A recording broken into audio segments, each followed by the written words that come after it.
So we don't really have a keynote for now, but I'm interested in this room, since this is an open source conference, I'm kind of interested in what you're looking for from open hardware. Like, what brought you into the open hardware track in an open source conference? Do you mind if I play more interactive than just talking at you?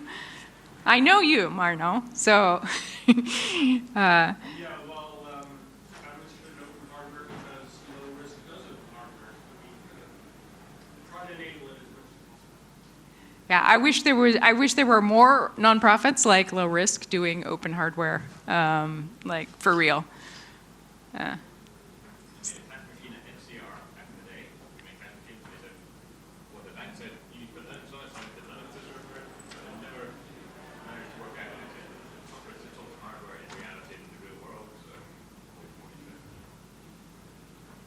Yeah, interesting.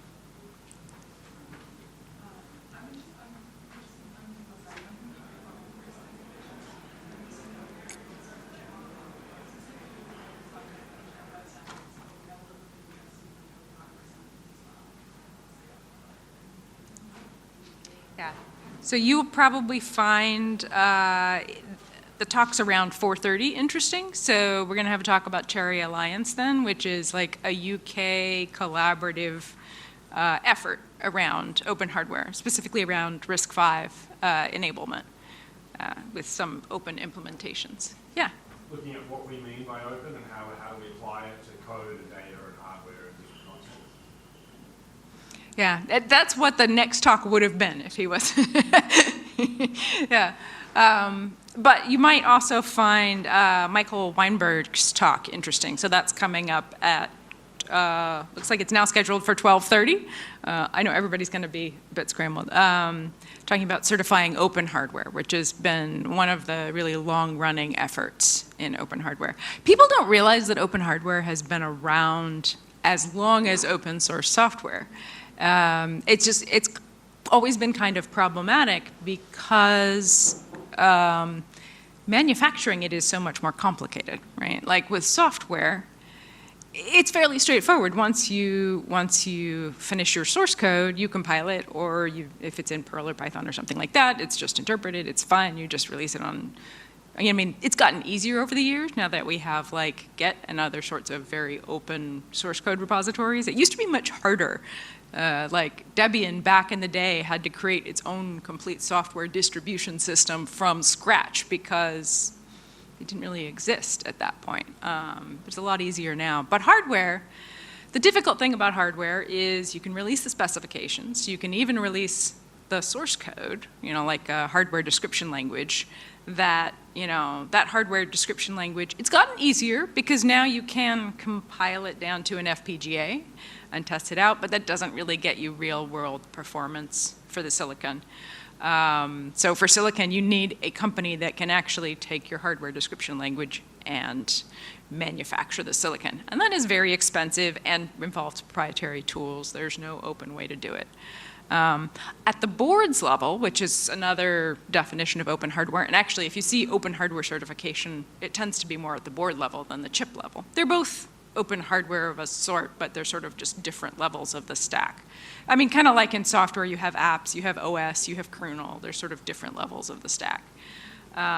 It's gotten a lot easier for the board level. Like you can actually now, describe your board in CAD, which can be open, ship that file off to a manufacturer. They'll send you back like 5 little boards that are just like your little board that you just created. You can solder your components onto it, and you've got open hardware fairly cheaply and fairly easily. We haven't got there with silicon yet. I think we're getting closer. There are some interesting, like SUNY New York has this program where they will, for students, and it's not like the fastest, most modern process, but they will like take your hardware description language, give you back a chip.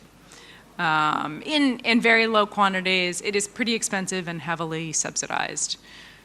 So who knows where that's going to go next year.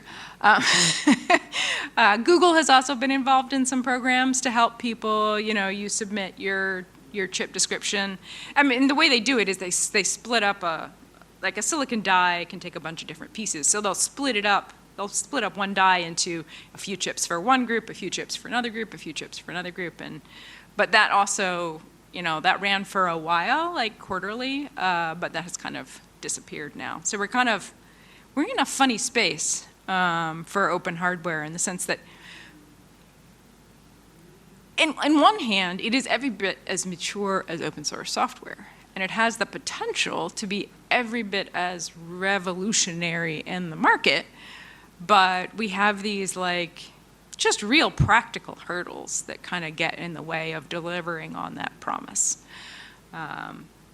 So one of the things I'm kind of interested in is talking to people across. We have one talk later on from Robert Taylor. That'll be at 2:20. He's talking about automotive grade chips. But he has a company, ChipFlow, that's kind of been working on easing that pain of getting from your hardware description language to a chip. So I have this idea in my head that I would love to do a design that I don't care if I make money off of, and like everything myself from scratch, like the silicon from scratch, the components from scratch, the board from scratch. And I know that it is ridiculous, impossible task right now, but it shouldn't be. That's the thing. It's it shouldn't be that hard. It should be as easy as building your own OS, which is not easy. Just building your own OS is not easy either, but it's absolutely possible. So I just keep poking at it. I think it's probably 10 years away if we keep pushing on it.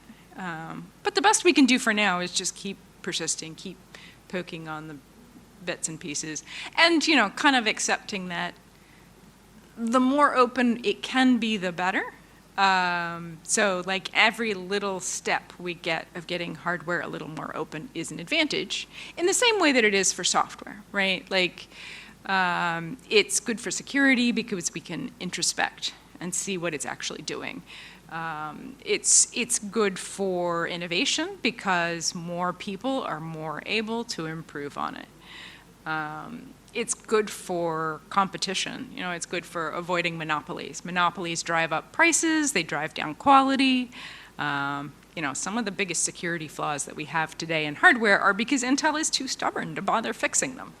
They just don't care. They don't have a profit motive to fix them. So that's interesting, but it will take time. So that's a part of why do we have there are some really great free silicon open hardware conferences out there. If you're interested in this topic, look for them. This is really just kind of a little teaser. It's a little hint for people who are interested in open source and kind of curious what's going on further down the stack.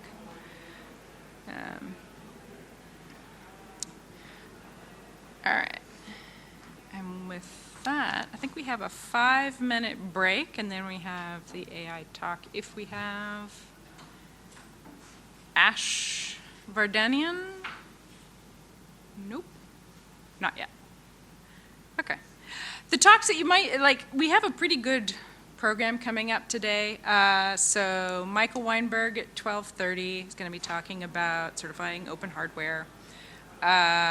We've got a block of sort of chip development talks just after lunch between 1:30 and about 3. And then we have a block of Cherry talks. Cherry is an open hardware sort of security project. So they define extensions for RISC-V, Intel now, and ARM chips that sort of lock down memory safety.